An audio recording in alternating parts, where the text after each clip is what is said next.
I believe when we're willing to be open and honest about our own struggles, God uses that openness to encourage others to do the same. Hi, I'm Ginger Hubbard, and I want to confess to you that I'm a serial sinner who has been captured by the grace of God.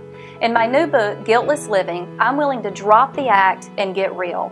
I'm removing my good Christian mask and exposing the dark corners of my heart so that I can share about the glorious grace of God toward repentant sinners. It's not sin in which I want to boast, but in the great things that God has done and continues to do in my life, in hopes that you might open yourself up for the same.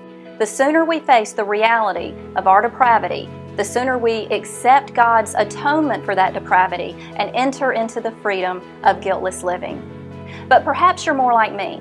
Pleading guilty isn't the problem. My problem is trying in my own strength to not sin and then beating myself up spiritually and emotionally when I do. When we rely on our own efforts, our successes and failures become the measuring stick of our worth. And that flies in the face of God's grace. We often hear statements such as, I gave that area of my life to God, or I'm surrendering this part of my life to the Lordship of Christ.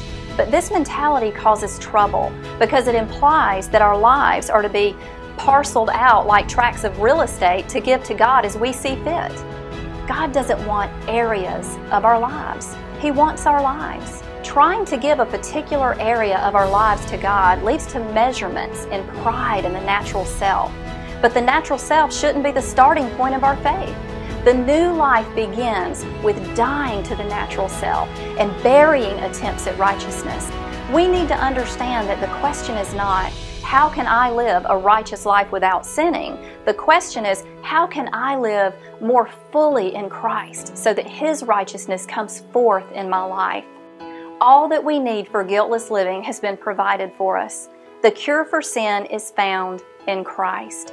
When we set our attention on the atoning work of Jesus, our hearts become filled with His love for us and our love for Him. The resisting of sin is found by residing in Christ. Embracing this wonderful truth brings about freedom. It's the freedom to forget about ourselves and to lay down our measuring rods of self-worth and ongoing scrutiny. It's the freedom to release the suffocating anxiety our weaknesses cause and instead take hold of God's grace given to us through the cross. Because it is through Christ's work at Calvary that we can truly experience the fully and richly satisfying joy of guiltless living.